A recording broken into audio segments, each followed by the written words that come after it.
A lo largo de los vastos siglos que nos separan del amanecer de la civilización occidental, pocos legados resisten con la misma fuerza y permanencia que el de Roma. Roma no es simplemente una ciudad antigua, ni tampoco un imperio desaparecido relegado a los libros de historia. Es ante todo una idea que ha sobrevivido a la erosión del tiempo, moldeando los cimientos mismos de nuestro lenguaje, nuestras leyes, nuestras ciudades, nuestras instituciones e incluso nuestros rituales cotidianos. Cuando se pronuncia la palabra Roma, se evocan imágenes de gloria militar, oratoria sublime, templos de mármol, legiones en marcha y senadores con togas debatiendo el destino de mundos. Pero lo que permanece invisible, y por eso aún más poderoso, es la semilla que Roma sembró en el alma misma de la cultura occidental, una herencia que no se limita a ruinas o monumentos, late viva en las palabras que hablamos, en los códigos que seguimos y en los valores que defendemos. La trayectoria de la civilización romana atraviesa casi 1200 años de historia continua, desde los tiempos legendarios de la monarquía de los reyes hasta el colapso final del Imperio Romano de Occidente en el año 476 después de Cristo. E incluso después de la caída del imperio, la cultura romana no se disolvió. Al contrario, se derramó sobre los pueblos bárbaros que la conquistaron, fue acogida e interpretada por la Iglesia Católica, renació con fuerza en las universidades medievales y fue glorificada durante el Renacimiento. De hecho, a lo largo de los siglos, Roma fue redescubierta, celebrada, adaptada, y lo sigue siendo. Cada generación occidental, consciente o no, bebe de las fuentes romanas en su búsqueda de organización social, estética, educación y poder político. Desde el inicio de la Edad Moderna hasta nuestros días, el mito de Roma se ha convertido en uno de los pilares de la identidad europea. Reyes y emperadores se autoproclamaron Césares o Augustos. Los arquitectos replicaron foros, cúpulas y arcos triunfales. Los legisladores estudiaron el derecho romano como norma jurídica fundamental, y los sistemas republicanos modernos fueron diseñados a imagen de la República Romana, con senados, magistraturas y separación de poderes. Incluso los idiomas modernos, especialmente los derivados directamente del latín, son una continuación viva del habla que un día resonó en los foros y las legiones de Roma. Esta influencia se extiende mucho más allá de Europa, alcanzando América, África y partes de Asia, a través de la colonización, la evangelización y la globalización de sistemas europeos basados en modelos romanos. Es imposible comprender plenamente la cultura moderna sin excavar sus raíces romanas. Cuando un tribunal dicta una sentencia, cuando un estudiante aprende gramática, cuando un edificio exhibe columnas corintias, cuando una constitución establece derechos civiles, en todos estos actos hay huellas romanas, vestigios de una civilización que codificó el poder, la estética, el conocimiento y el orden de manera tan eficaz que ha perdurado a lo largo de milenios. La influencia romana no es un vestigio arqueológico, es una estructura viva que organiza el lenguaje, la lógica y el funcionamiento de las sociedades contemporáneas. No se trata de nostalgia ni de romanticismo, se trata de reconocer que vivimos, en muchos aspectos, en una continuidad de la cultura romana, aunque muchos la ignoren. Y al sumergirnos en este guión, revelaremos cómo este legado se manifiesta con una precisión impresionante, en las palabras que usamos para expresar ideas, en las instituciones que nos rigen, en los símbolos que nos rodean, en los ritmos del calendario que seguimos. Veremos que Roma no fue solo una civilización antigua, sino el molde invisible del mundo moderno. Sus fronteras fueron superadas, su imperio extinguida, pero su influencia permanece. Porque Roma, más que una capital o un imperio, fue, y aún es, un principio organizador de la civilización. Y este es el punto de partida de nuestro viaje. Entre los mayores legados dejados por la civilización romana, quizás ninguno sea tan profundo, tan presente y tan estructural como su lengua, el latín. La lengua de los Césares no solo unificó un imperio colosal, extendiéndose desde los desiertos africanos hasta los bosques germánicos, desde las montañas ibéricas hasta las orillas del Éufrates, sino que también sentó las bases de los idiomas que hoy hablan más de 1.000 millones de personas en todo el planeta. Es a través del latín que Roma siguió viva, incluso siglos después del colapso de sus instituciones imperiales. Esta continuidad lingüística, tan natural como invisible para los hablantes modernos, es el hilo conductor que une la antigüedad con la modernidad con una precisión casi mágica, del portugués al rumano, del francés al español, pasando por el italiano. Todos estos idiomas son, en esencia, formas evolucionadas y adaptadas del latín vulgar, la lengua del pueblo romano, moldeada a lo largo de los siglos por las transformaciones culturales, fonéticas e históricas de cada región. La distinción fundamental entre el polatín clásico, utilizado en los discursos del Senado, en la poesía de Virgilio y en las epístolas de Cicerón, y el polatín vulgar, hablado en las calles de Pompeya y en las fronteras del imperio, es esencial para comprender el nacimiento de la familia de lenguas romances. El latín clásico era normativo, estilizado, conservador. El vulgar era dinámico, flexible y adaptable. Y fue precisamente esa flexibilidad del latín vulgar la que permitió su supervivencia y evolución, transformándose en las diversas lenguas que hoy dominan el sur de Europa y gran parte de América Latina. La caída del Imperio Romano de Occidente en el año 476 después de Cristo no significó la desaparición inmediata de la lengua. Al contrario, el latín siguió siendo la lengua de la Iglesia, de la diplomacia, del derecho y de la ciencia durante más de 1000 años, mientras su forma popular continuaba evolucionando en las voces de campesinos, soldados, mercaderes y monjes que habitaban los antiguos territorios imperiales. La evolución del latín hacia el portugués, el español y el francés estuvo marcada por transformaciones fonéticas y morfológicas lentas, acumulativas, pero profundamente regulares.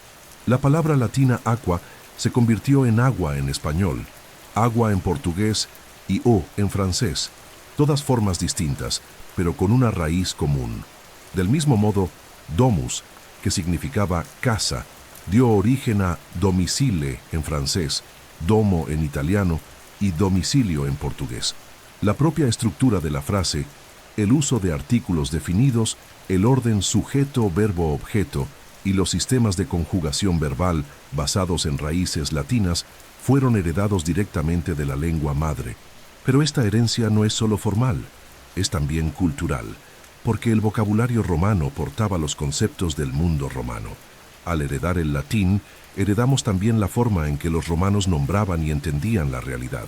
Por eso las lenguas neolatinas no son meras variaciones modernas de una gramática antigua, son depósitos vivos de la mentalidad romana. Cuando decimos civilización, usamos una palabra que proviene de civis, el ciudadano romano. Cuando hablamos de justicia, evocamos justitia, un concepto jurídico central en el derecho romano. Cuando nos referimos al tiempo, a la historia, a la memoria o al progreso, todas estas ideas se expresan con términos heredados directamente del vocabulario latino. El lenguaje moldea el pensamiento, y el pensamiento occidental fue moldeado con patrones romanos. Estudiamos, discutimos, legislamos, juzgamos y enseñamos con vocabulario derivado del latín. Esto no es solo un hecho etimológico, es una realidad civilizacional. Además, la expansión colonial de los imperios ibéricos, especialmente el portugués y el español, entre los siglos XV y XIX después de Cristo, llevó las lenguas neolatinas a nuevos continentes, expandiendo la influencia del latín a millones de hablantes en América, África y partes de Asia. Brasil, por ejemplo, hoy el país de habla portuguesa más grande del mundo, es una continuidad lingüística y cultural directa de la herencia romana, aunque muchos de sus habitantes nunca hayan estudiado latín formalmente. Cada verbo conjugado, cada estructura oracional, cada expresión idiomática usada por un hablante de portugués contiene siglos de historia romana. Lo mismo puede decirse del español en América, del francés en Canadá y el norte de África, y del italiano en sus diásporas. Finalmente, es importante recordar que el latín no es solo una lengua ancestral. Todavía se enseña en universidades, se recita en misas, se imprime en escudos y se utiliza como lenguaje técnico en biología, derecho, filosofía y medicina. Ninguna otra lengua muerta está tan viva como el latín, y esto ocurre porque Roma no murió, se transformó. Y en la forma de las lenguas romances, Roma continúa hablando y siendo escuchada todos los días en todos los rincones del mundo. La lengua de los emperadores sigue viva en la boca de los pueblos, y esta es quizás la prueba más poderosa de que el espíritu romano jamás se extinguió. Aunque el legado lingüístico de Roma se conserva de manera más visible en las lenguas romances, como el portugués, el francés, el español y el italiano, su influencia va mucho más allá de las fronteras de los idiomas directamente derivados del latín vulgar. El latín, como lengua de erudición, religión, ciencia, diplomacia y jurisprudencia durante toda la Edad Media y gran parte de la Edad Moderna, dejó huellas indelebles incluso en lenguas que no pertenecen a la familia romance. A través de la transmisión del saber, la cultura y las instituciones romanas, lenguas germánicas como el inglés, el alemán y el neerlandés se latinizan profundamente, al menos en su vocabulario, en estructuras léxicas y en categorías de pensamiento. Y esta penetración del latín no fue superficial, alcanzó el núcleo mismo de los sistemas lingüísticos modernos, especialmente en los ámbitos del derecho, la ciencia, la religión y la administración. El ejemplo más emblemático de esta influencia es el inglés. Aunque su base gramatical deriva de lenguas germánicas anglosajonas, el vocabulario del inglés moderno es en gran medida latino. Se estima que más del 60% de las palabras en inglés tienen origen latino, ya sea directa o indirectamente, especialmente después de la conquista normanda de Inglaterra en el año 1066 después de Cristo. Los normandos trajeron consigo el francés antiguo, una lengua romance repleta de términos de origen latino, y lo impusieron como lengua oficial de las élites inglesas durante más de 3 siglos. Así, palabras relacionadas con el derecho, justice, court o judge, la administración, government, council, office, la religión, divine, sacrament, altar, y la ciencia, temperature, gravity, biology, fueron incorporadas gradualmente al vocabulario inglés. Estas palabras no fueron simplemente añadidas, pasaron a constituir el núcleo del discurso formal, técnico, institucional y académico. Incluso en los campos de la medicina y la biología, el vocabulario latino predomina. Los nombres científicos de las especies animales y vegetales, por convención internacional, se expresan en latín o en formas latinizadas. Un león se clasifica como Panthera leo, un ser humano como Homo sapiens, un girasol como Helianthus anus. La biología moderna está escrita, casi literalmente, en latín. Y esto no se debe únicamente a la tradición, sino a la búsqueda de una lengua universal, neutra y precisa, cualidades que el latín, por ser una lengua muerta y por lo tanto estable, ofrece con excelencia. Lo mismo ocurre con el derecho internacional, donde expresiones latinas como habeas corpus, ex officio, de facto, sub judice, in flagrante delicto y per se utilizan ampliamente en tribunales de diversas partes del mundo, independientemente del idioma nacional. En alemán, la influencia del latín es menos visible, pero sigue siendo profundamente significativa, especialmente en los ámbitos técnicos y filosóficos. Palabras como Kultur, Nation, Universitat, Justice, Religion y Moral derivan del latín, ya sea directamente o a través del francés o del latín eclesiástico. Además, el lenguaje filosófico alemán, que moldeó a pensadores como Kant, Hegel y Nietzsche, está intensamente influenciado por categorías latinas de pensamiento como causa, substantia, persona, ratio, virtus y natura. Estas palabras estructuran el pensamiento occidental de forma tan profunda que incluso cuando se traducen, conservan el peso semántico que Roma les otorgó. Y esta influencia se extiende a otras lenguas como el polaco, el sueco, el húngaro e incluso el ruso, especialmente en contextos académicos y litúrgicos.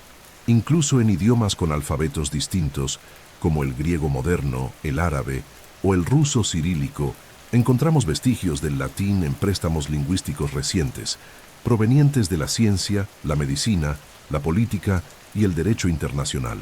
Cuando hablamos de democracia o democratia, constitución, constitutio, república, res publica, presidente, praesidens o universidad, universitas, estamos muchas veces sin saberlo reverberando ecos lingüísticos de Roma. Y no solo en palabras. La lógica con la que clasificamos ideas, conceptos y fenómenos es heredada de la tradición romana de nombrar, definir y categorizar el mundo. Un legado que perdura en los manuales, en las bibliotecas y en los discursos contemporáneos. Además, la forma en que los idiomas modernos organizan el vocabulario técnico, separando el uso común del erudito, el discurso coloquial del jurídico o científico, es una herencia directa de la cultura romana. En Roma, el latín ya se dividía entre el vulgar y el clásico, entre la lengua de los mercados y la lengua de los senadores. Ese modelo se perpetuó. Hasta hoy, hablamos de una manera en casa y de otra en los tribunales, en la universidad o en documentos oficiales. Esta dicotomía lingüística no es natural, es un producto cultural, y su origen es romano. En resumen, incluso aquellos que nunca han escuchado una oración en latín, que jamás han estudiado declinaciones ni conjugaciones romanas, viven inmersos en una red de palabras que nacieron en Roma.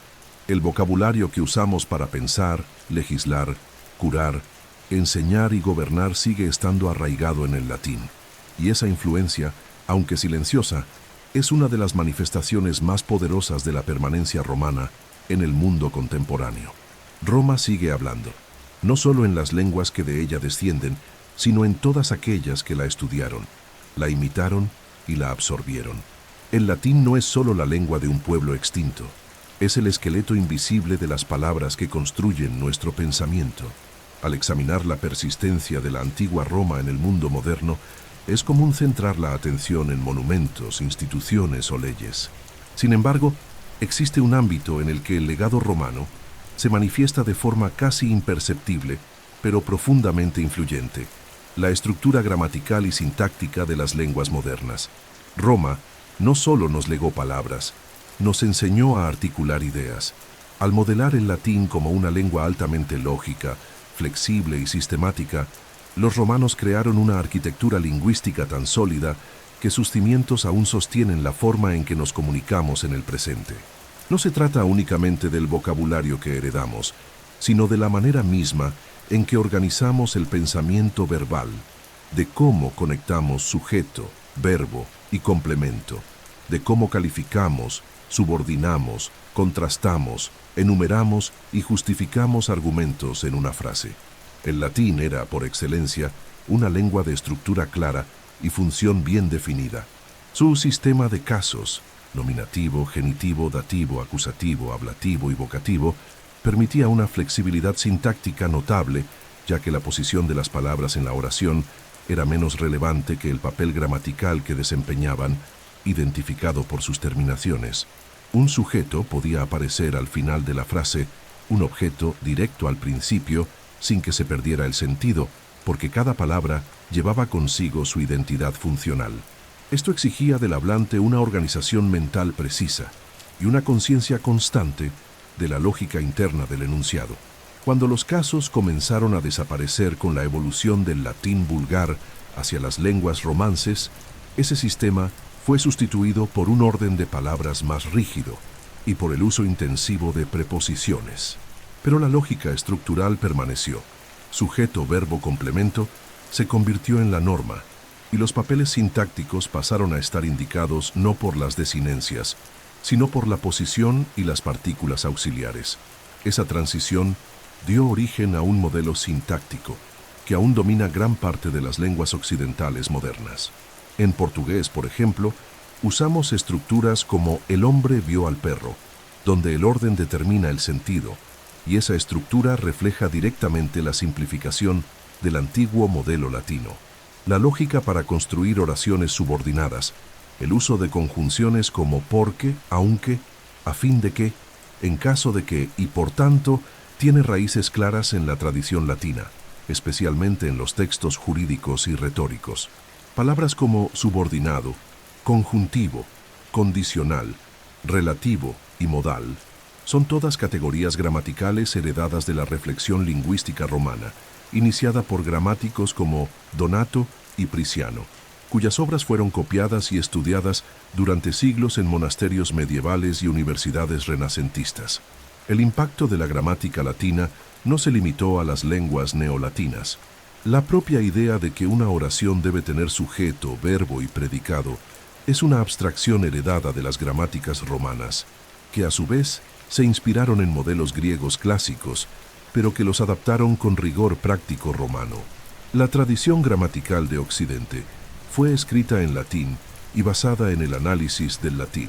Durante toda la Edad Media y hasta el siglo XVIII después de Cristo, los estudiosos analizaban la gramática de sus lenguas nativas a través de las estructuras del latín.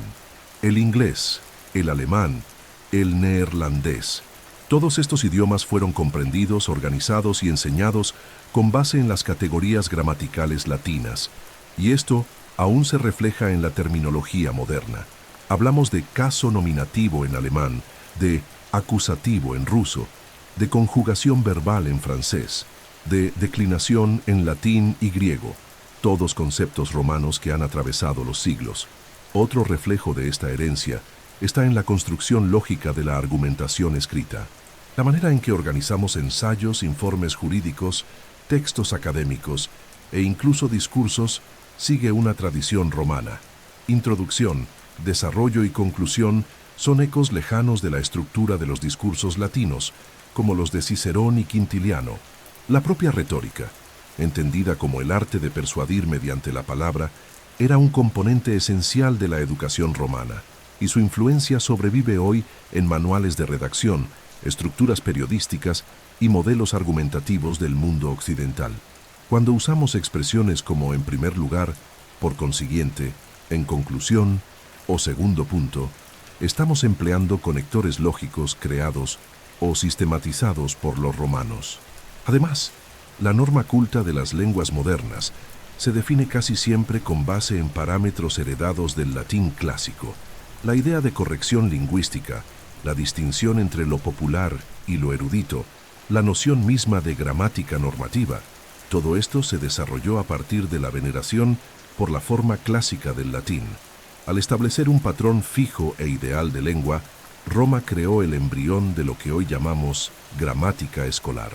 Cuando corregimos una coma, evitamos una ambigüedad o buscamos precisión en el uso de pronombres, estamos siguiendo un modelo mental romano.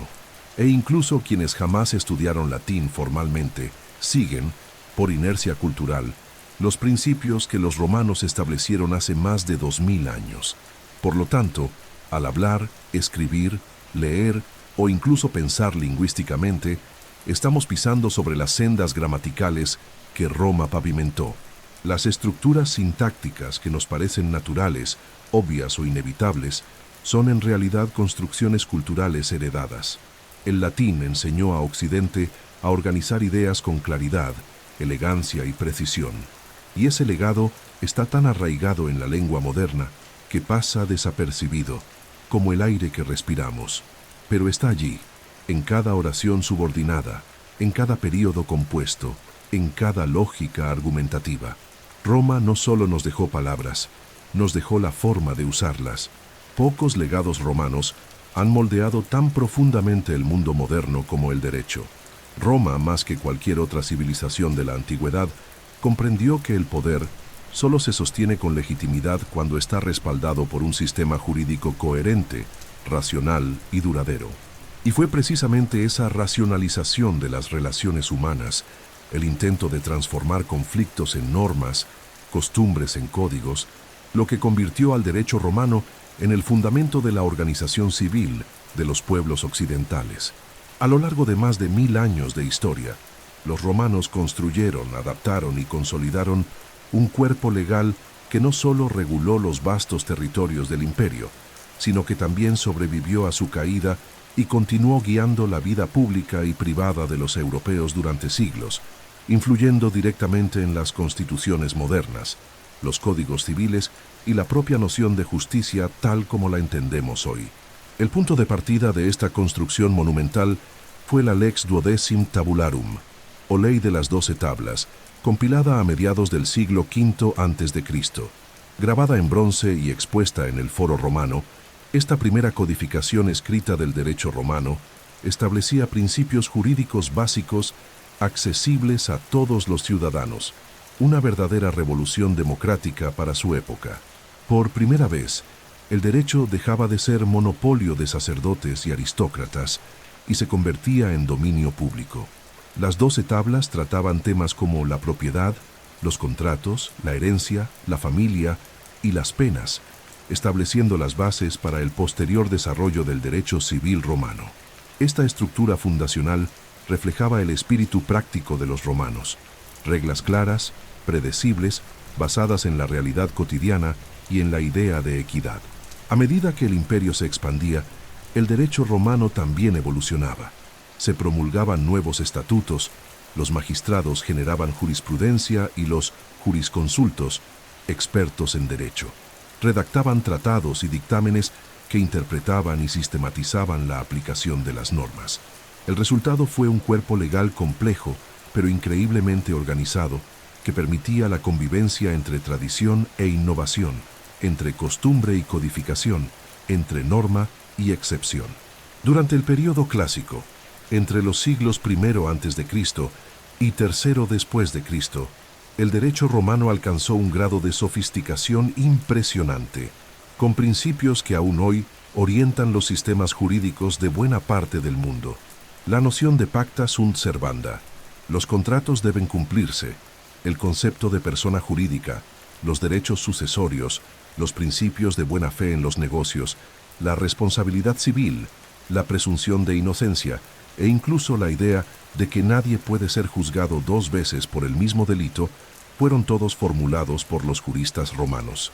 La consagración definitiva del derecho romano llegó con el emperador Justiniano en el siglo VI después de Cristo.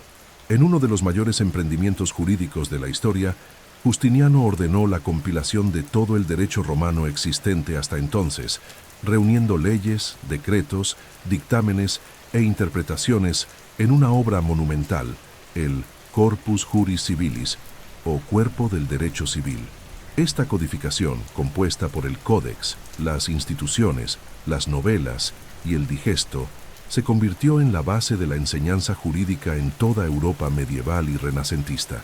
Estudiado en las universidades de Bolonia, París y Salamanca, proporcionó el fundamento para los códigos civiles que se redactarían siglos después, como el Código Napoleónico o el Código Civil brasileño. Incluso en países de tradición jurídica anglosajona, como Estados Unidos o el Reino Unido, los principios romanos influyeron en áreas específicas del derecho, especialmente el derecho contractual, mercantil e internacional. El impacto del derecho romano va más allá de la letra de la ley. Moldeó los propios conceptos de ciudadanía, soberanía y justicia. La figura del civis romanus, el ciudadano romano dotado de derechos y deberes ante el Estado, inspiró siglos más tarde la formulación de la ciudadanía moderna. La idea de que todos deben ser iguales ante la ley, de que el Estado debe regirse por normas y no por voluntades arbitrarias, de que el juez debe ser imparcial y el proceso debe tener etapas definidas. Todo ello está profundamente arraigado en la práctica jurídica romana. Y más aún, los romanos entendían el derecho como ciencia, arte y técnica. No era solo un instrumento de poder, sino un campo de estudio riguroso, con métodos propios, terminología específica y un corpus doctrinal sólido. Hoy, cuando un juez dicta sentencia, cuando un abogado interpreta un código civil, cuando un ciudadano firma un contrato o registra una propiedad, está, consciente o no, repitiendo fórmulas romanas. La propia estructura de muchos tribunales modernos, sus rituales, vestimentas y terminologías, es herencia directa del aparato jurídico construido por Roma. Expresiones como jurisprudencia, abogacía, testamento, cláusula, sentencia, foro, tribunal, pena, recurso y apelación son todas herencias léxicas directas del latín jurídico. Y no se trata solo de palabras, se trata de una forma de pensar y de estructurar la convivencia humana a través del derecho, Roma nos enseñó que el derecho no es solo represión, sino también garantía, no solo castigo, sino también protección, no solo poder, sino también límite. Por eso, estudiar el derecho romano no es simplemente un ejercicio académico o arqueológico, es comprender los cimientos vivos de las instituciones jurídicas que regulan nuestra vida cotidiana. Es reencontrar, bajo las capas del tiempo, la mano invisible de una civilización que comprendió como pocas el poder transformador de la norma jurídica. Roma, al fundar su imperio de leyes, fundó también un imperio del pensamiento legal, que aún hoy perdura en códigos, tribunales y constituciones de todo el mundo. Y en ese imperio invisible, el ciudadano moderno sigue caminando, aunque no lo sepa, bajo la sombra de la balanza de Roma. Al contemplar las grandes ciudades modernas, sus avenidas rectilíneas, plazas centrales, arcos monumentales, edificios públicos imponentes y sistemas subterráneos de saneamiento, resulta inevitable reconocer la mano invisible de Roma. La civilización romana, con su obsesión por el orden, la funcionalidad y la monumentalidad, no solo construyó obras extraordinarias para su época, sino que estableció los principios fundamentales del urbanismo occidental. Al fundar colonias y centros administrativos por todo el imperio, los romanos diseñaron ciudades como organismos vivos, articulados por una lógica de poder, circulación y convivencia pública. No construían únicamente para albergar, construían para organizar, controlar, educar y sobre todo impresionar. Y esa lógica arquitectónica, profundamente simbólica, aún resuena en los proyectos urbanos contemporáneos.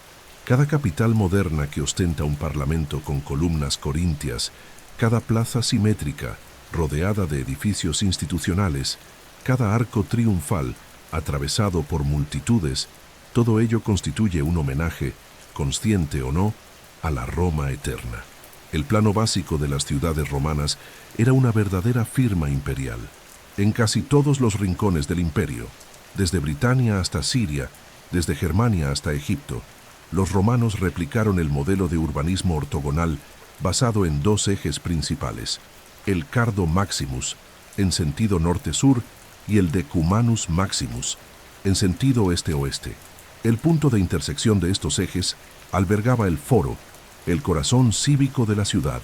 Allí se concentraban los edificios administrativos, templos, mercados, tribunales y monumentos.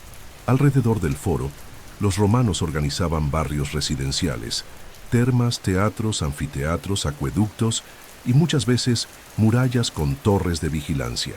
Esta lógica geométrica no era solo estética, era funcional. Permitía el control militar, la distribución racional de recursos, una circulación eficiente y una visualización clara de la autoridad imperial. Pero la arquitectura romana no era solo técnica, era un lenguaje de poder. Cada estructura edificada buscaba transmitir grandeza, permanencia y dominio. El uso del arco de medio punto, de la bóveda y de la cúpula permitió a los romanos crear espacios amplios y cubiertos con una eficiencia estructural sin precedentes en la antigüedad. Esta revolución arquitectónica fue posible, en parte, gracias al dominio técnico del concreto, opus caementicium, un material resistente y versátil que permitió no solo la construcción de edificios monumentales, sino también su rápida replicación en distintas regiones del imperio. Con él, los romanos construyeron termas como las de Caracalla y Diocleciano, que rivalizaban en tamaño con estadios modernos.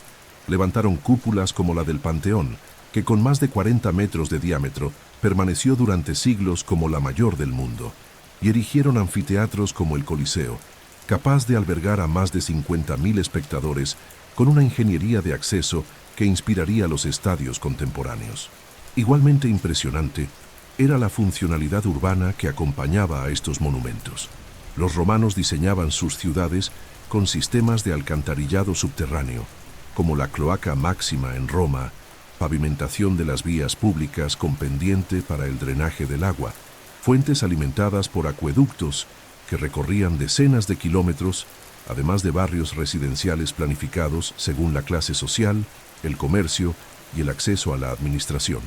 Las insulae, edificios de apartamentos de varios pisos, ya reflejaban una densidad poblacional y un concepto de vivienda colectiva que no sería redescubierto hasta siglos después.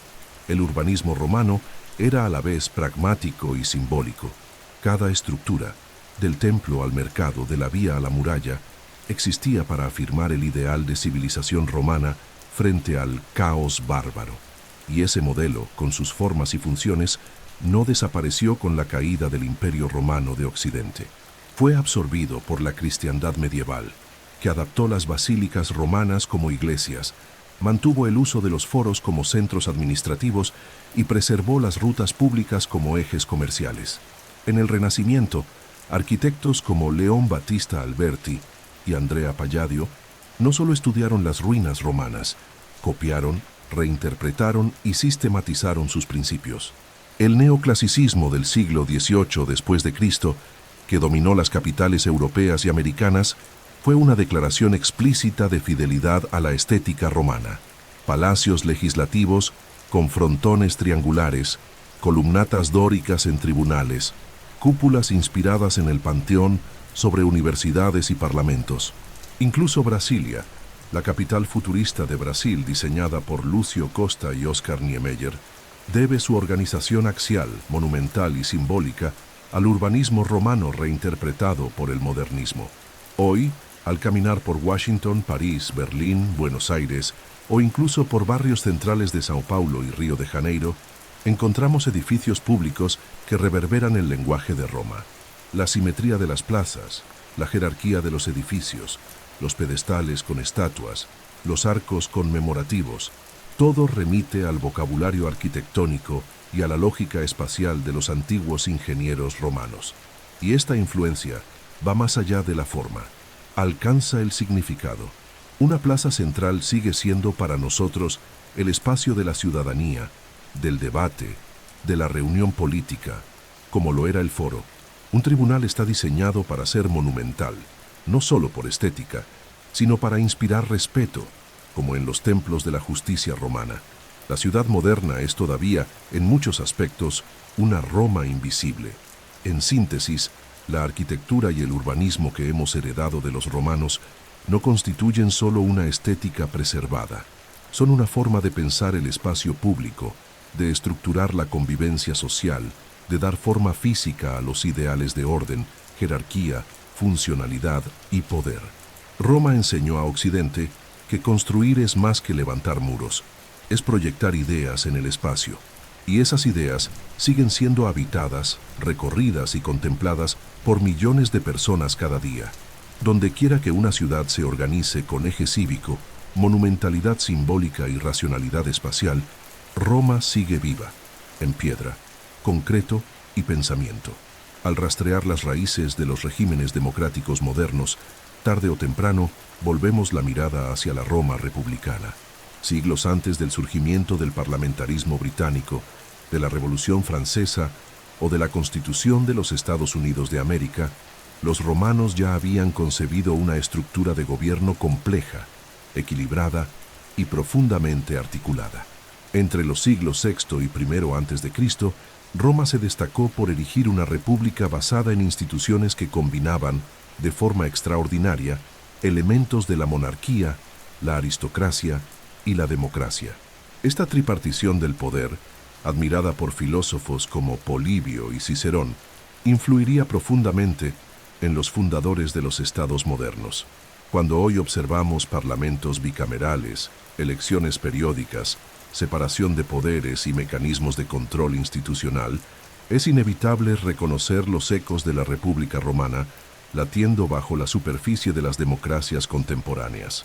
El Senado romano, conocido como Senatus Populusque Romanus, el Senado y el pueblo de Roma, era la columna vertebral del sistema político.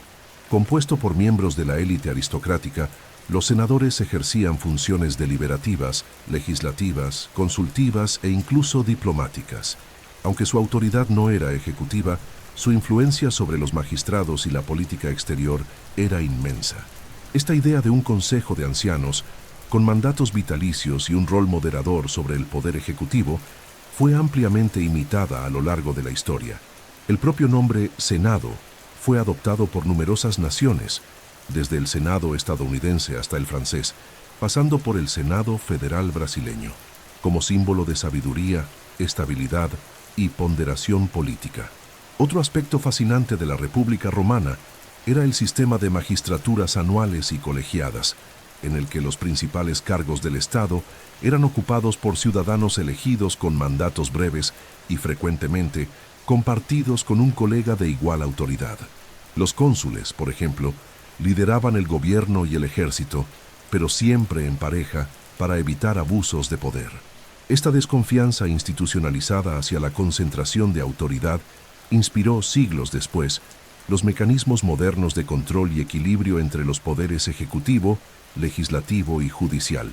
La figura del tribuno de la plebe, magistrado con poder de veto y encargado de proteger los derechos de los ciudadanos comunes, es un antecesor remoto del defensor público y de los institutos de representación popular. Los pretores, con funciones judiciales, anticipaban la separación entre juzgar y gobernar, un principio esencial en las repúblicas modernas. Las elecciones romanas, aunque restringidas a la élite masculina censitaria, establecieron precedentes importantes para la cultura política occidental. Los ciudadanos romanos votaban en asambleas divididas por clase y función, eligiendo magistrados y aprobando leyes. Existían campañas electorales, debates públicos y promesas políticas.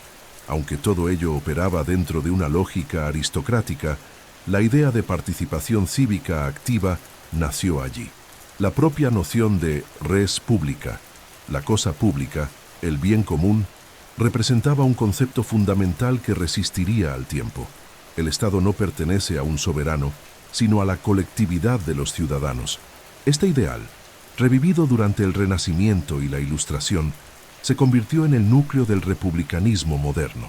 El modelo romano fue particularmente inspirador durante la fundación de los Estados Unidos de América.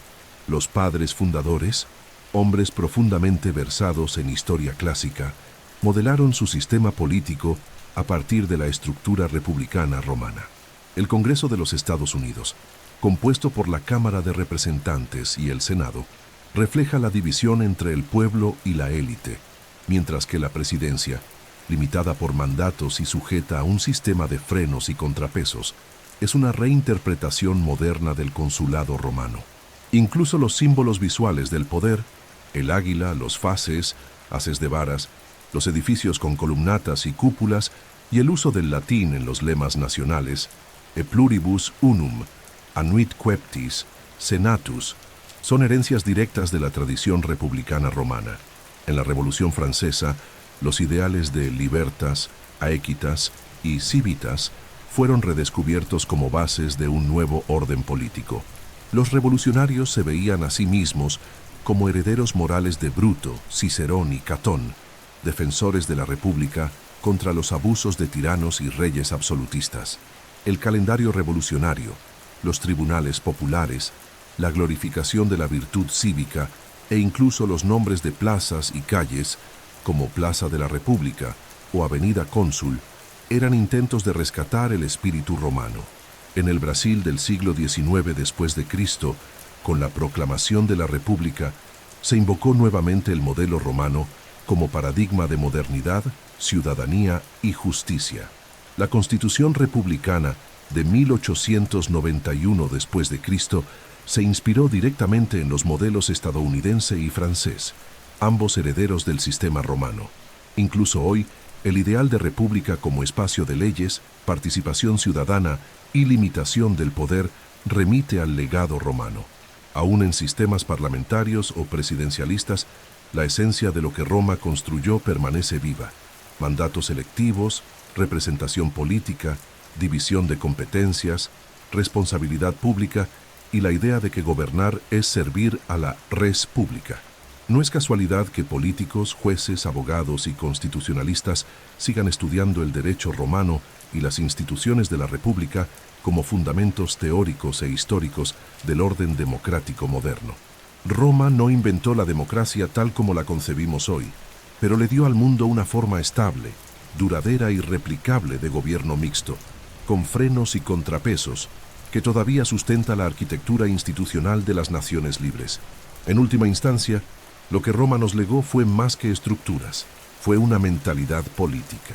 La creencia de que el Estado debe ser guiado por la razón, que el poder debe ser limitado por leyes y que la libertad depende de la virtud cívica son ideas que han atravesado los siglos.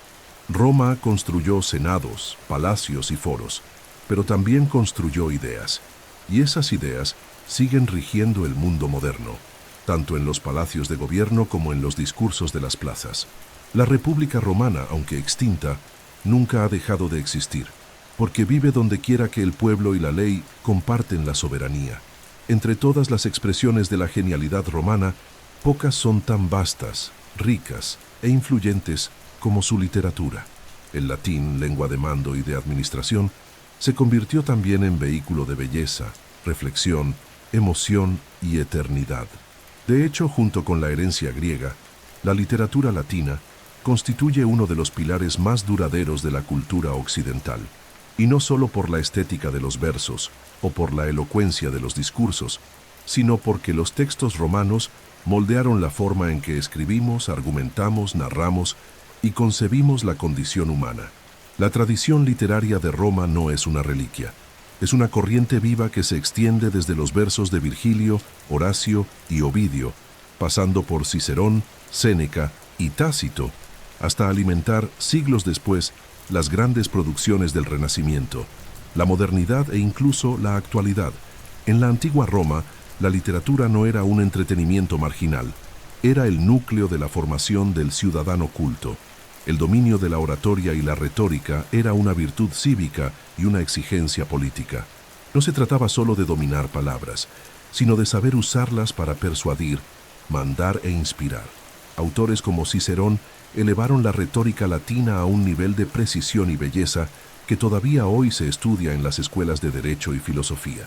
Sus discursos contra Catilina, sus defensas jurídicas y sus tratados como De Oratore o de República son, al mismo tiempo, documentos históricos y manuales sobre el arte de la persuasión, leídos por generaciones de estadistas, juristas y pensadores. En la poesía, Roma heredó los modelos épicos, líricos y dramáticos de Grecia, pero los romanizó con un nuevo espíritu, el de la gloria imperial, el del orden y el de la melancolía civilizatoria. Virgilio, en su obra maestra Eneida, narra la fundación mítica de Roma, no como un cuento de hadas, sino como el destino inevitable de un pueblo elegido por los dioses para civilizar el mundo. La Eneida se convertiría en la Edad Media casi en una escritura secular, reverenciada por monjes y copistas, interpretada como profecía y enseñada como lección moral. Ovidio, con sus Metamorfosis, inspiró el arte renacentista con sus historias mitológicas fluidas y sensuales. Horacio, con sus odas, enseñó el ideal del equilibrio, la moderación y la ironía frente a la vida. Aurea Mediocritas, el camino dorado del medio, se convirtió en lema de la sabiduría clásica, y aún autores considerados decadentes por la crítica cristiana, como Juvenal y Marcial, con sus sátiras punzantes, dejaron marcas profundas en la literatura posterior al denunciar los vicios de la sociedad con precisión quirúrgica y estilo mordaz. La prosa histórica romana también alcanzó niveles de refinamiento y crítica que inspirarían toda la historiografía occidental. Tito Livio, con su Ab Urbe Condita, intentó registrar toda la historia de Roma desde su fundación, una empresa comparable a la de Heródoto y Tucídides, pero con la visión política de un republicano que veía en la historia el espejo de la virtud y la decadencia moral. Tácito, por su parte, con sus historias y anales, legó a la humanidad no solo hechos, sino profundas reflexiones sobre el poder, la corrupción y el peligro del autoritarismo, en textos de densidad filosófica y estilo sombrío. La literatura romana, por tanto, no se contentaba con narrar, analizaba, criticaba y enseñaba. Con la caída del Imperio Romano de Occidente, lejos de desaparecer, la literatura latina fue resguardada, preservada y reinterpretada por el cristianismo. La Iglesia hizo del latín su lengua sagrada, y los monasterios se convirtieron en los grandes centros de copia, estudio y transmisión de las obras clásicas. Junto a las escrituras y los tratados teológicos, los textos de Cicerón, Virgilio y Séneca continuaron siendo leídos, a veces como modelos de estilo, otras veces como adversarios paganos a superar. Pero lo cierto es que la literatura romana jamás fue olvidada. Por el contrario, fue rescatada con vigor durante el Renacimiento, cuando los humanistas italianos como Petrarca, Lorenzo Valla y Erasmo de Rotterdam redescubrieron en los clásicos la clave para una nueva forma de ver al hombre, el lenguaje y el mundo. La literatura humanista de los siglos XV y XVI bebió directamente de las fuentes romanas. Los humanistas se veían como herederos legítimos de la Roma clásica y procuraban emular su estilo, su ética y su visión del mundo. El redescubrimiento de la Eneida, de las epístolas de Cicerón y de los tratados filosóficos de Séneca inspiró a una nueva generación de escritores, filósofos y políticos. El latín volvió a ser la lengua de la erudición y la diplomacia, y la tradición clásica fue insertada en los planes de estudio de las escuelas, en las academias y en los salones del poder. Shakespeare, Cervantes, Montaigne y Maquiavelo fueron todos, en alguna medida, formados por el contacto con el mundo literario romano. El neoclasicismo de los siglos posteriores mantendría esa reverencia. Goethe, Rousseau, Voltaire, todos dialogaron con Roma como fuente de estilo y sustancia. Incluso en la literatura moderna, cuando el latín dejó de ser una lengua viva, el espíritu romano continuó presente. La forma de estructurar argumentos, el uso de figuras retóricas, la lógica interna de la narrativa, el concepto de género literario, todo eso es herencia de la pedagogía literaria romana. Y aún hoy en las universidades, estudiar a Cicerón, Virgilio o Tácito no es solo un ejercicio de arqueología intelectual, sino un reencuentro con la base misma del lenguaje literario de Occidente. Cuando un escritor construye una antítesis, elabora una ironía, modela un discurso político o recurre al mito para ilustrar un dilema humano, está, consciente o no, utilizando herramientas forjadas hace más de 2000 años en los salones del Senado, en los escenarios de las tragedias o en las bibliotecas de la Roma imperial.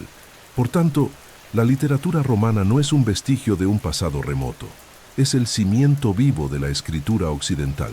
Roma no solo fundó imperios políticos, sino que erigió un imperio de la palabra, cuyos ecos aún resuenan en nuestras lenguas, escuelas, libros e ideas. Cada frase bien construida, cada discurso persuasivo, cada texto que busca equilibrio entre forma y contenido, lleva de algún modo el sello invisible de la tradición romana. La pluma de Cicerón aún guía a los juristas, los versos de Virgilio aún inspiran a los poetas, y la sombra de Roma continúa escribiendo con nosotros, incluso cuando creemos estar hablando solos. Si existe un puente que conecta directamente el mundo romano con la contemporaneidad, ese puente es, sin lugar a dudas, la Iglesia Católica. Mucho más que una institución espiritual, la Iglesia fue y sigue siendo la heredera más longeva del Imperio Romano. Cuando los ejércitos bárbaros cruzaron las fronteras imperiales en el siglo V, después de Cristo y Roma, ya no podía mantener su cohesión política y militar. Fue la estructura de la Iglesia la que asumió el papel de unificadora del mundo occidental. Y lo que esta nueva autoridad espiritual portaba no era solo una nueva fe, sino también todo el aparato administrativo, lingüístico, jurídico y simbólico del imperio que la precedió. Así el cristianismo no romanizó a Roma, fue Roma la que romanizó al cristianismo. Y ese proceso, que comenzó ya en el siglo I después de Cristo, moldeó profundamente no solo la doctrina y el culto cristiano, sino también la cultura, el arte, la arquitectura, el derecho canónico e incluso la organización social de Occidente. La primera gran transformación ocurrió con la conversión del emperador Constantino a comienzos del siglo IV después de Cristo. Al reconocer el cristianismo como una religión lícita, mediante el Edicto de Milán, Constantino inició un proceso que culminaría con la cristianización del imperio y la romanización de la fe. La Iglesia comenzó a operar con estructuras administrativas modeladas según las provincias romanas. Obispos, arzobispos y patriarcas asumieron funciones semejantes a las de gobernadores y prefectos. Los concilios pasaron a funcionar como asambleas legislativas, y el latín se convirtió en la lengua oficial de la liturgia en Occidente. Más aún, Los templos paganos fueron convertidos en iglesias, se adaptaron los calendarios, y el propio concepto de jerarquía eclesiástica se estructuró sobre el modelo imperial. La figura del Papa, sucesor de Pedro y obispo de Roma, fue asumiendo gradualmente un papel equivalente al del antiguo emperador, no en sentido militar, sino como guardián del orden, de la ley y de la unidad. El título de Pontifex Maximus, que había sido utilizado por los emperadores como jefes de la religión tradicional romana, fue absorbido por la autoridad papal, simbolizando esta sutil continuidad entre el trono y el altar. Cuando el Imperio Romano de Occidente colapsó, la curia papal emergió como la única institución con autoridad moral y organizacional en todo el territorio.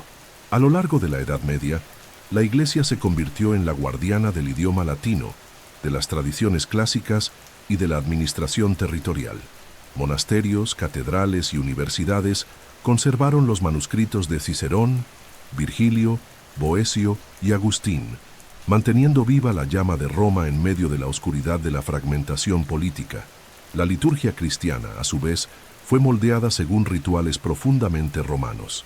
El uso del incienso, las procesiones, las vestimentas litúrgicas, la arquitectura basilical de las iglesias, el canto gregoriano, todos estos elementos son adaptaciones de prácticas imperiales, reconfiguradas bajo una nueva teología. La misa en latín, con su cadencia solemne y sus fórmulas fijas, es una fusión de espiritualidad y formalismo jurídico romano. Expresiones como Dominus Vobiscum, Agnus Dei y Gloria in excelsis Deo forman parte de un repertorio litúrgico que ha sobrevivido por más de 1500 años, estructurando no solo la fe, sino también el imaginario colectivo de Occidente cristiano. En el campo doctrinal, la influencia romana también es visible.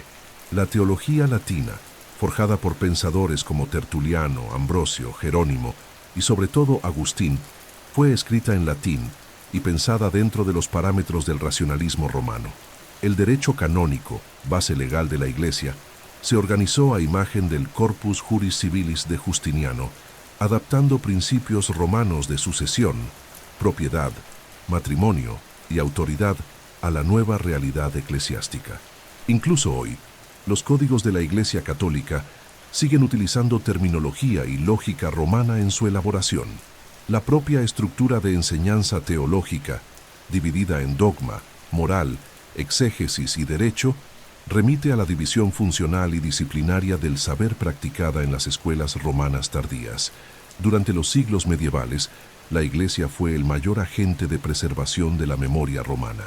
Al cristianizar reyes bárbaros, alfabetizar élites feudales, fundar universidades y enviar misioneros a los márgenes del mundo conocido, expandía no solo la fe cristiana, sino también los fundamentos de la civilización romana. Los misioneros que llevaron el Evangelio a Irlanda, Germania, Escandinavia y Europa del Este también llevaban libros en latín, métodos romanos de administración e incluso modelos de arquitectura y urbanismo. La cristiandad medieval era en muchos sentidos una Roma espiritualizada, un imperio simbólico que mantenía viva la lengua, el derecho, la organización y el ideal de unidad universal que el imperio secular había dejado atrás. Y ese legado continuó a lo largo de la modernidad.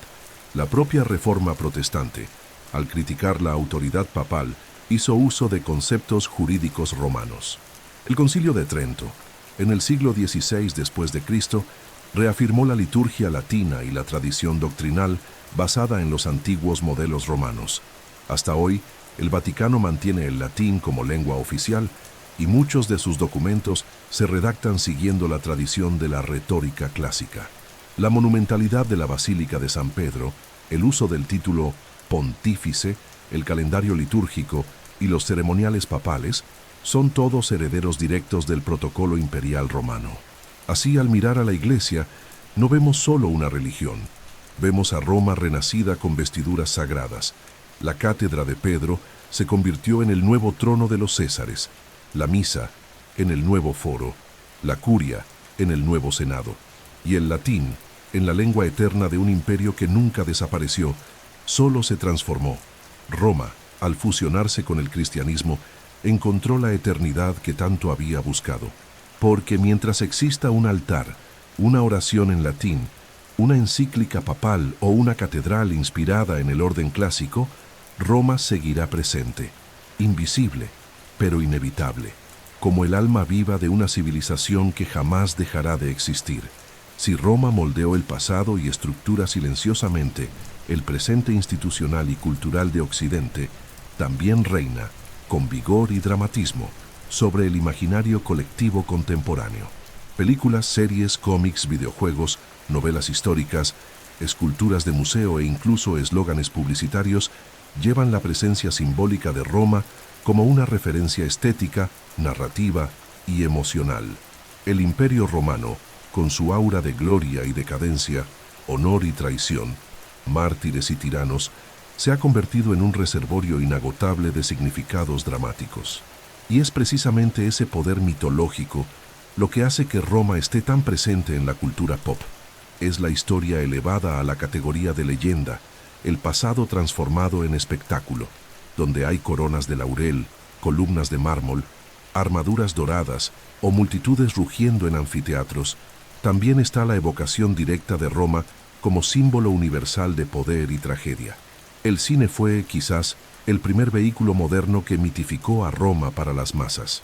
Desde las epopeyas mudas de mediados del siglo XX, como Quo Vadis, 1951 después de Cristo, y Ben-Hur, 1959 después de Cristo, hasta producciones más recientes como Gladiador, del año 2000, la industria cinematográfica recurre a Roma como escenario de dilemas universales: el enfrentamiento entre libertad y tiranía, el colapso moral de las élites, el heroísmo del individuo frente al imperio. Estas películas no solo popularizan nombres como César, Marco Aurelio y Espartaco, sino que también moldean una iconografía persistente: templos monumentales, calles adoquinadas, soldados en formación, senadores conspirando bajo antorchas, que fija en el imaginario popular una Roma tanto real como idealizada. La televisión, por su parte, intensificó esa presencia con series como Roma, HBO 2005, Spartacus, Stars 2010, y documentales dramatizados que mezclan arqueología con narrativa épica. Estas producciones, al recrear la intimidad de las intrigas palaciegas, los conflictos sociales entre patricios y plebeyos y la vida cotidiana de los gladiadores, contribuyen a acercar Roma al público moderno con realismo y tensión emocional. El lenguaje visual de estos programas, marcado por vestuarios, ambientaciones y lenguaje inspirados en fuentes históricas, refuerza la idea de que Roma, aunque extinguida, aún late en las venas de la narrativa audiovisual como un modelo estético de grandeza y drama. En los cómics y novelas gráficas, Roma también es un escenario fecundo. Desde adaptaciones clásicas de Julio César o Cleopatra hasta obras más inventivas como Asterix, que satiriza a los romanos desde la mirada gala, la presencia de Roma abarca lo épico y lo cómico, lo trágico y lo paródico. En muchas historietas modernas, Roma aparece como una metáfora de la sociedad contemporánea, decadente, poderosa, seductora y brutal. En títulos como 300, aunque centrado en Grecia, la estética visual y los temas de confrontación imperial dialogan directamente con la imagen construida de Roma. Más aún, Roma se ha convertido en símbolo dentro de los universos de ciencia ficción y fantasía, donde imperios galácticos, como el de Star Wars, imitan su estructura política, su culto a la autoridad y su colapso interno. En el mundo de los videojuegos, la Roma digital es una arena de estrategias, batallas y narrativas. Franquicias como Total War Rome, Assassin's Creed Brotherhood, Rise Son of Rome y Expeditions Rome colocan al jugador en el rol de generales, emperadores, espías o soldados, reproduciendo escenarios auténticos con fidelidad arqueológica y narrativa histórica. En estos juegos el imperio se convierte en un campo de experimentación moral y táctica, donde el jugador enfrenta la complejidad de la política romana, las reformas sociales, las traiciones en el Senado y las guerras civiles. La fascinación por comandar legiones, fundar ciudades, manipular alianzas o enfrentar conspiraciones demuestra cuánto la estructura imperial romana continúa encantando y desafiando la imaginación moderna. Más allá de las pantallas y los mandos, Roma aparece constantemente en eslóganes, tatuajes, logotipos, propagandas y productos de lujo. Marcas evocan nombres como Imperium, Aurea, Roma y SPQR para asociarse con ideas de exclusividad, fuerza, tradición y sofisticación. La simbología del laurel, el gladius, el coliseo y el águila imperial se utiliza para comunicar excelencia, supremacía o prestigio. Restaurantes, gimnasios, perfumes e incluso automóviles evocan Roma en sus nombres y campañas, transformándola en un código visual de poder clásico. Incluso en las arenas deportivas, el vocabulario romano es invocado con frecuencia, ya sea en referencia a gladiadores, arenas o batallas épicas. El léxico romano traduce la intensidad competitiva al público moderno. Esta permanencia simbólica no es casual. Roma ofrece al imaginario occidental un espejo ampliado de sus ambiciones y temores. Representa tanto la civilización como la barbarie, tanto el orden como la decadencia, tanto el apogeo como la ruina inevitable. Por eso, Roma no abandona el escenario, se reinventa. En la ficción distópica, Roma es frecuentemente el modelo de imperios totalitarios. En la fantasía heroica, es el arquetipo de civilización amenazada. En la dramaturgia política, es el retrato del poder corrompido. Roma es pasado, presente y advertencia. Un mito civilizacional que nos recuerda que la gloria es frágil y que todo imperio, por grandioso que sea, lleva en sí mismo las semillas de su propia caída. En resumen, la cultura popular no solo revive a Roma, la necesita, porque en ella encuentra los códigos visuales y morales con los que Occidente se reconoce a sí mismo. Roma es el escenario ideal donde se representan las luchas eternas entre deber y ambición, honor y traición, destino y elección. Cada nueva película, serie o juego sobre Roma no es solo un viaje al pasado, es un espejo del presente. Y mientras haya historias que contar con grandeza, conflicto y tragedia, Roma seguirá siendo el escenario perfecto, porque Roma es, por excelencia, la narrativa sin fin. Pocas herencias de la antigüedad son tan resilientes, profundas e invisiblemente presentes como el modelo educativo forjado por la civilización romana, no solo por los contenidos transmitidos, como el latín, la literatura clásica, la historia del imperio y la retórica, sino sobre todo por la forma en que Roma concibió el acto mismo de educar, como un proceso de formación moral, intelectual y cívica, orientado a la construcción del ciudadano virtuoso. El sistema pedagógico romano, aunque nacido en diálogo con la tradición griega, desarrolló un ethos propio, pragmático, jerárquico, centrado en la excelencia de la palabra y en el dominio de la razón. Este modelo sería copiado, reformulado y perpetuado durante más de 2000 años, desde los monasterios medievales y las universidades renacentistas hasta los planes de estudio modernos de las escuelas occidentales. En la antigua Roma, la educación era inicialmente un privilegio de la élite patricia, pero con los siglos se volvió más accesible para la plebe urbana, especialmente con el crecimiento de las ciudades. Las primeras etapas de la enseñanza formal comenzaban con el ludus, donde los niños aprendían a leer, escribir y contar bajo la orientación del ludi magister. Luego, quienes podían avanzar ingresaban en las escuelas de gramática, dirigidas por los grammatici, donde estudiaban literatura, mitología, historia y las obras de autores como Ennio, Terencio y, sobre todo, Homero y Virgilio.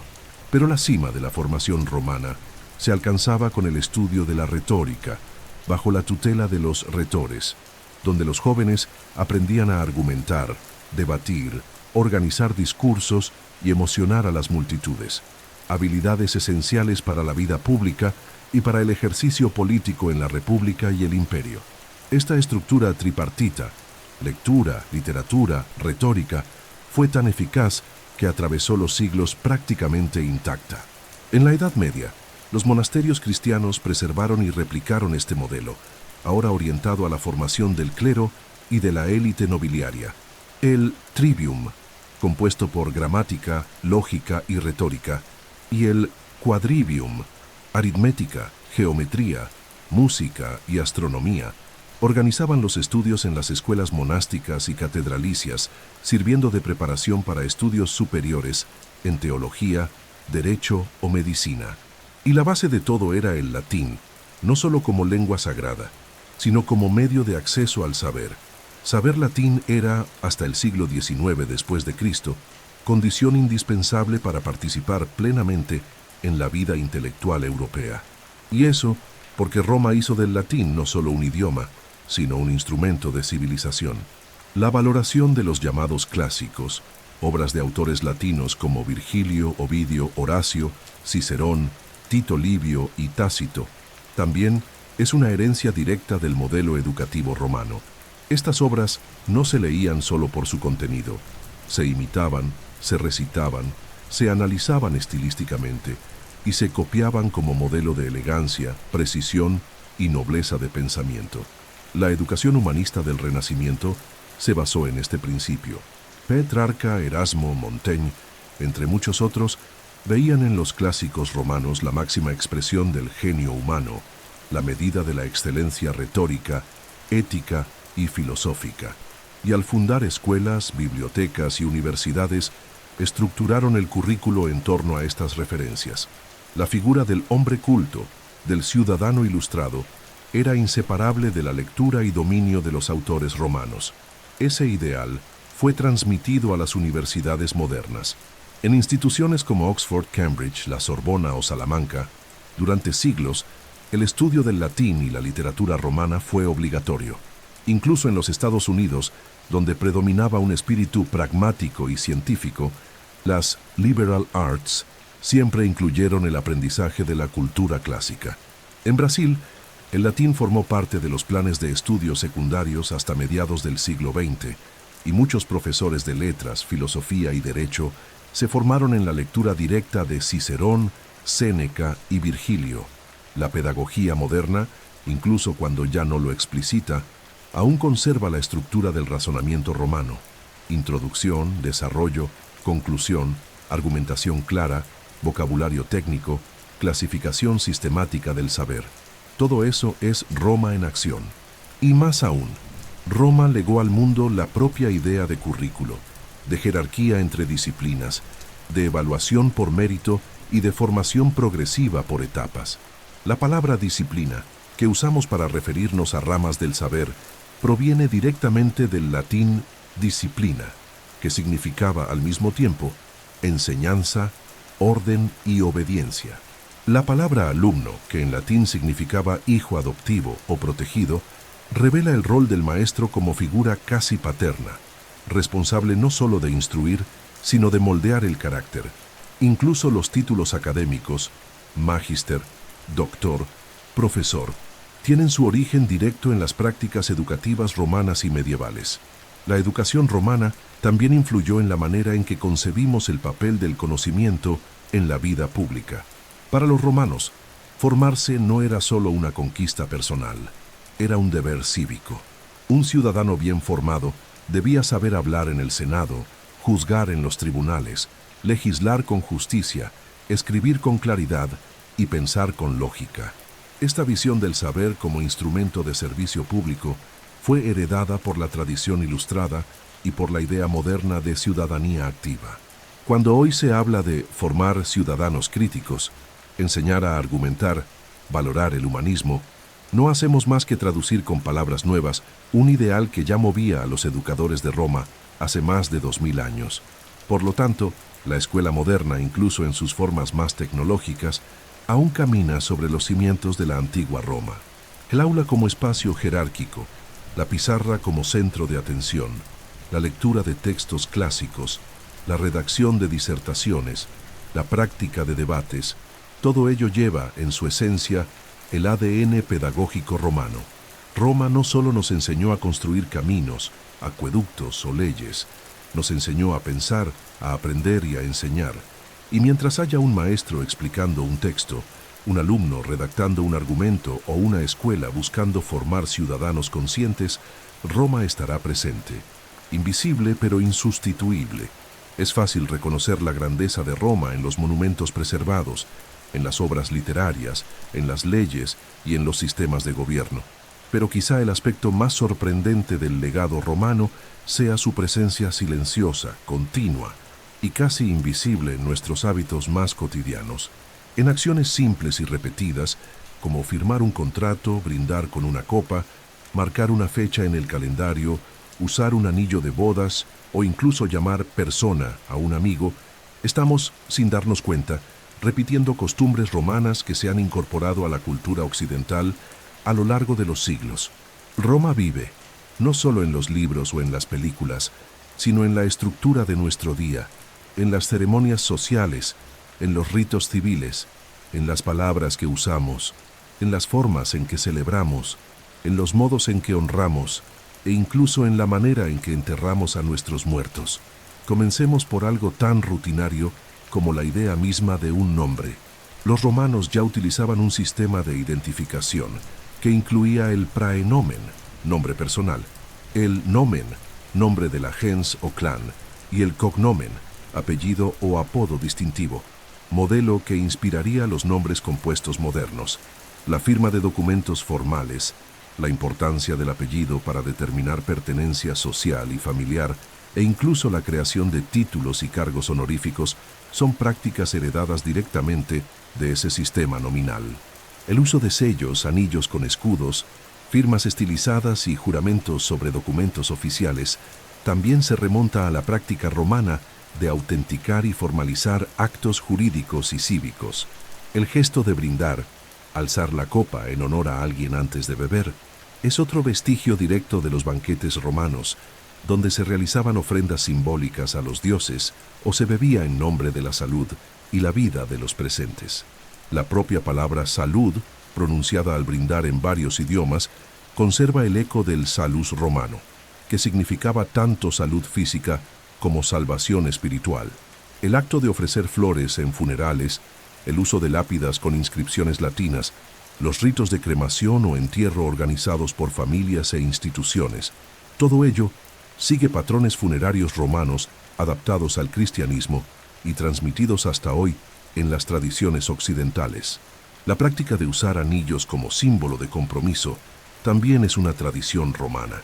Las novias y esposas romanas usaban anillos de hierro o de oro en el cuarto dedo de la mano izquierda, donde se creía que pasaba la vena amoris, la vena del amor, directamente conectada al corazón. Esa simbología fue rescatada y perpetuada por los matrimonios cristianos y las alianzas modernas. De igual manera, el concepto de cumpleaños como celebración personal remonta a los ritos de homenaje a los dioses tutelares del nacimiento, que protegían a cada ciudadano desde su nacimiento. El hábito de celebrar fiestas públicas con procesiones, espectáculos artísticos y días de descanso también sigue la lógica de las feriae romanas, los días sagrados que marcaban el calendario religioso y cívico. En la vida urbana, el uso de togas y mantos ceremoniales sobrevive hoy en las togas académicas, los trajes de jueces y los ornamentos de autoridades religiosas y civiles. El color púrpura, asociado al poder imperial, aún se utiliza para indicar autoridad en vestimentas académicas y litúrgicas. La simbología de las estatuas públicas, los arcos de triunfo y los monumentos urbanos como forma de eternizar la memoria de líderes, hazañas o eventos es una práctica romana que moldeó el urbanismo moderno. En las ciudades contemporáneas, los monumentos conmemorativos, los bustos en plazas, las fechas grabadas en piedra y las ceremonias cívicas repiten el modelo de consagración pública que los romanos dominaban como nadie. En el ámbito del derecho y la vida civil, la herencia romana es aún más sutil.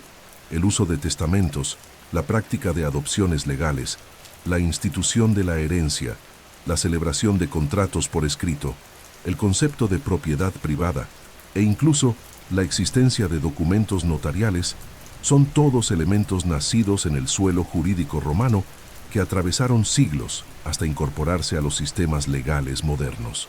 El ritual de toma de posesión de un bien, la lectura pública de contratos, la exigencia de testigos y la formalización de acuerdos matrimoniales son comportamientos rutinarios que tienen su origen en los foros, templos y oficinas de la antigua Roma. Expresiones de nuestro vocabulario también cargan simbolismos romanos profundamente arraigados. Cuando hablamos de persona, usamos una palabra que proviene del latín persona, originalmente la máscara utilizada por los actores en el teatro. Con el tiempo, pasó a designar el rol social, la identidad legal y más tarde el ser humano individualizado. El término civilizado proviene de civis, el ciudadano romano, y civilitas, la conducta urbana esperada de quienes participaban en la vida pública. Incluso la palabra virtud viene de virtus, una cualidad asociada al coraje, la firmeza y el honor masculino, valores esenciales en la moral romana y en la formación del carácter público. Hasta la forma en que organizamos nuestros hogares refleja la influencia romana. El concepto de domicilio, el espacio privado como esfera sagrada, el uso de atrios y jardines interiores, la separación entre espacios públicos e íntimos dentro del hogar, los altares domésticos, los rituales familiares en fechas conmemorativas, todo eso evoca las costumbres de la domus romana.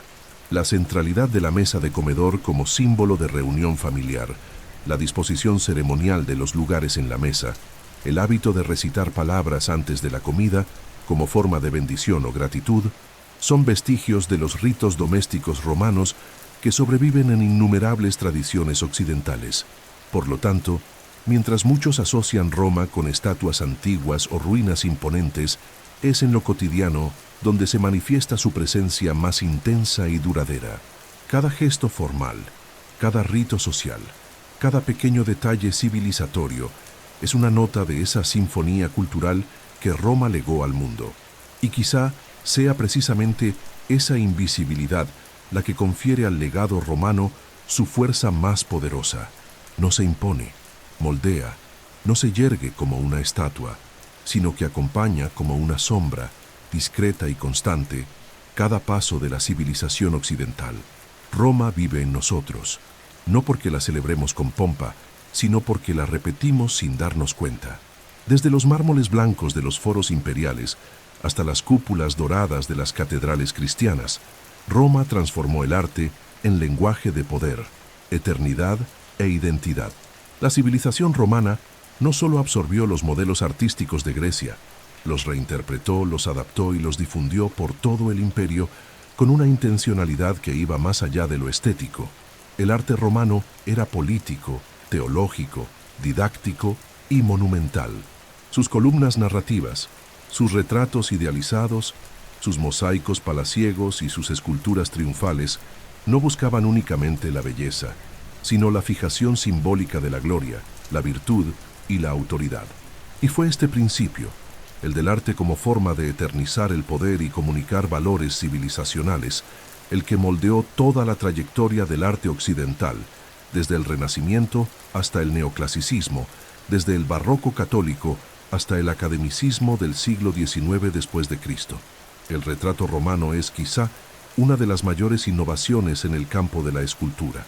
A diferencia de los griegos, que buscaban la idealización del cuerpo perfecto, los romanos valoraron el verismo, es decir, la representación realista del individuo con sus arrugas, marcas, expresiones e idiosincrasias.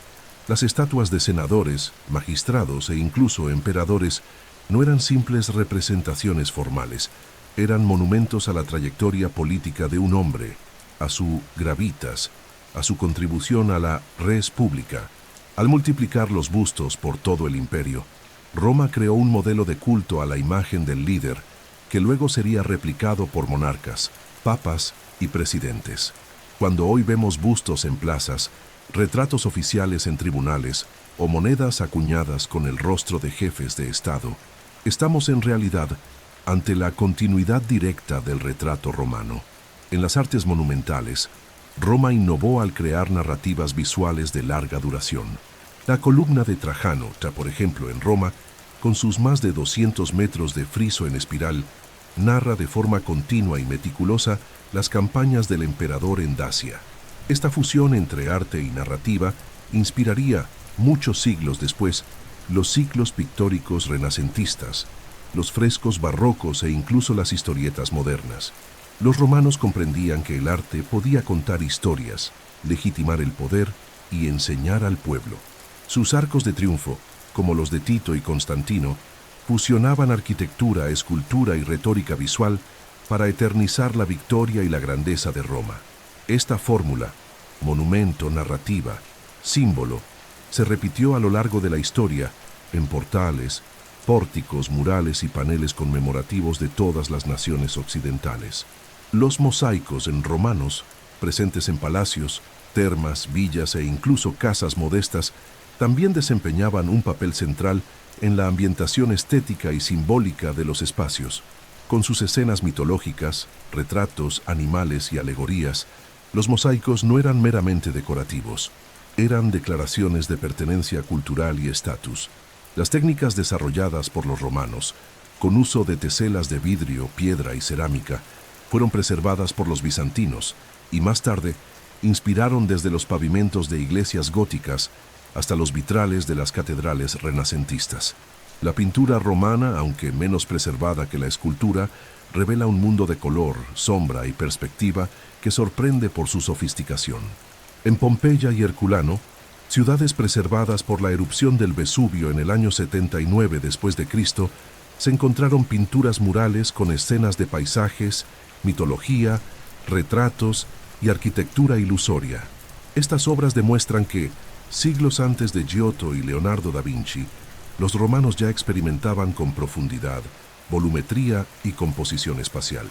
No es casual que los renacentistas vieran en las ruinas y en las imágenes romanas un pasado glorioso que debía ser revivido, no como imitación servil, sino como retorno a un ideal perdido. Fue durante el Renacimiento cuando Roma resurgió como musa inspiradora definitiva de las artes occidentales. Artistas como Miguel Ángel, Rafael, Bramante y Leonardo se sumergieron en las proporciones clásicas, en la anatomía heroica y en la armonía de las formas heredadas del arte romano.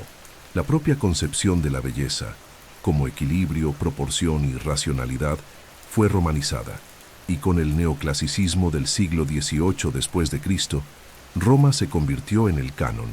Escultores como Antonio Canova recrearon poses clásicas con técnica refinada. Arquitectos levantaron palacios con frontones y columnas jónicas.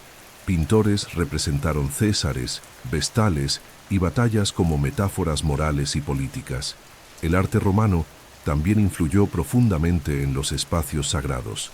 La arquitectura basilical romana, amplia, longitudinal, con ábside y nave central, fue adaptada para albergar la liturgia cristiana. Las iglesias construidas en la Edad Media y reformadas en el Barroco siguen aún esta tipología. Las catedrales de Roma, como San Pedro y San Juan de Letrán, combinan la monumentalidad imperial con la solemnidad litúrgica. Incluso los tronos, púlpitos y altares heredaron sus formas del tribunal y del trono romano. Hoy, cuando un artista busca expresar poder mediante columnas, autoridad mediante la pose, eternidad mediante el mármol o ideal mediante el cuerpo desnudo en postura heroica, está dialogando con Roma. El cine, la publicidad, el diseño gráfico, los museos y la moda siguen reciclando e interpretando los códigos visuales romanos. La estatua de bronce, el pedestal monumental, la inscripción en latín, la toga estilizada, el templo con frontón triangular, todos estos elementos se reutilizan como signos atemporales de nobleza, solidez y gloria. Así, el arte de Roma no es solo historia, es lenguaje, un lenguaje que Occidente nunca ha dejado de hablar. Cada pincelada neoclásica, cada escultura académica, cada logotipo inspirado en columnas o laureles, revela que Roma, incluso 2000 años después, sigue siendo el patrón de la belleza, la dignidad y el poder. Y mientras haya un artista que busque lo eterno en la forma, Roma continuará viva, no como ruina, sino como símbolo. Roma cayó. Sus emperadores fueron asesinados, exiliados u olvidados. Sus legiones fueron derrotadas, sus fronteras desgarradas, sus templos saqueados, sus instituciones disueltas. Y aún así Roma permanece, no como nación, no como imperio, sino como cimiento invisible sobre el cual Occidente ha levantado su mundo. Roma dejó de existir políticamente en el año 476 después de Cristo, pero cultural, lingüística y espiritualmente jamás dejó de influir. Y esto se debe a que Roma no fue solo un lugar en el espacio. Roma fue, y es, una estructura mental, un lenguaje de poder, de organización, de belleza, de tiempo y de civilización. Por eso, incluso cuando no la nombramos, vivimos dentro de ella.